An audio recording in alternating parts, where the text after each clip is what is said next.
out this morning to the central forest, an area where it's been reported from, I think it was Tuesday, that there was a bull in musk. That's the condition that the bulls annually come into every year when they're seeking out estrus females. Gareth Patterson is a conservationist and author who spent most of his working life studying lions. But now he's made this forest his home because his new passion is an extremely rare elephant that survives here. We're in Knysna on the southern coast of South Africa, an area that was once home to huge herds of Cape Bush elephants. Today, they are rarely sighted. This video footage was filmed nearly 20 years ago and belongs to the park authorities, who say that only one animal now survives in the 120,000-hectare national park. But Patterson has spent years studying the elephant's dung and thinks they might be wrong. This is quite exciting. As you can see the flies. You've got the mucus shining on the outside, and you can see inside it's still very green. I'm estimating this to be about maybe six hours ago. And you see it's not coarse droppings. So this is an animal in its prime. Elephants get 6 sets of molars, the last set when they're about 45.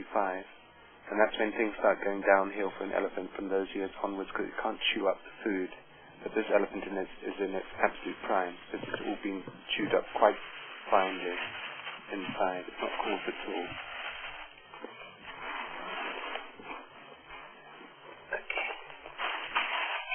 I never set out there to try and get visuals of the elephants. I mean, my work has tried to be as non-invasive on the elephants as possible. So I'm not hunting them down, tracking them down or anything. The main areas of research was range of the elephants, their movements, their diet, and then doing a population study, again in a very non-invasive way, by going by the DNA. And that DNA work was based on the droppings. The DNA work showed that there were at least 5 females within the population. And then recent DNA work that we've done has shown that there's actually a 6th female out there. The Cape Bush elephant population was decimated by both hunting and human development. Much of the area around the forest today is quite densely inhabited, so the remaining population has retreated further and further into the forest. Since 2006, the forest has been managed by the South African National Parks, or SANParks, to try and save what's left. Zamevula Gozongo is the park's spokesperson, and today he and one of the guards, Paulus Makriga, are on the lookout for some fresh signs of elephants in the central forest area. Ja, dus dat duidelijk zien die mus is woensdag se mus die.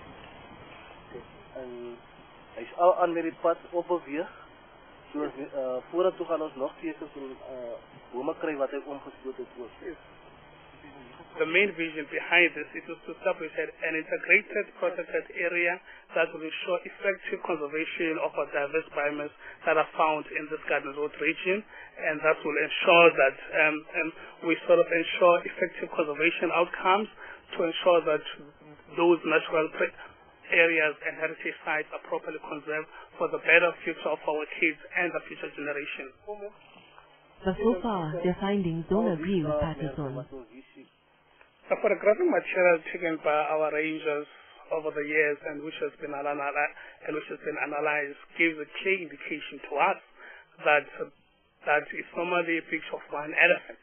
And over the past few years, there's been no observation or sighting of more than 2 elephants, and all indications to date, coupled with our monitoring programs, which includes our photographic material, clearly points out that those photographs show existence of one elephant in the Knysna forest area. Most of the people who live in the forest and pass through it would agree. Sightings of the remaining elephant or elephants are extremely rare. No, never. I've heard of people that seen droppings and so on, and I know some of the forestry guys have found, or actually has seen a few of them, but very seldom. They've got guards out, to go and look for them. And for them to find, you just don't see them. So maybe one day you'll see them. But many people do use the dung, including housewife Christine Watson, whose husband works here for a timber company. She makes tea from the elephant dung, which apparently tastes neutral and is supposed to have healing properties. As she prepared the brew, she explained that it's best taken warm on an empty stomach.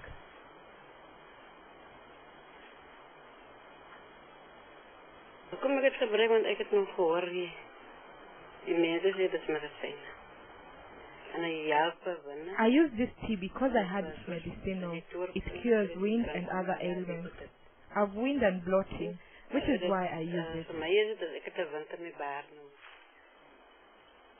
Like most people here, Christine has never seen an elephant, and her husband Wilfred has only seen its tracks.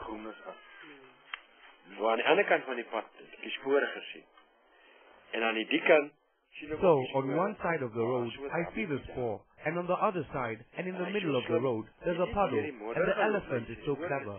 It doesn't walk through the mud so you can see its tracks. It walks on the hard ground where you can't see any trace of it at all. That's probably why people say these elephants are secretive. All African elephants are listed as endangered, so in theory their ivory can't be traded. But every time the CITES meet, as they are now, to discuss the ban, there are talks of partially lifting it so that some countries can sell stockpiled ivory. The Knysna elephants may not be a species in their own right, but they do show how fast an animal population can disappear when not properly protected. With species disappearing at an alarming rate all over the world, the United Nations has declared this year the International Year of Biodiversity, in the hope that humans might make a bigger effort to protect the rare plants and animals that still remain in the wild.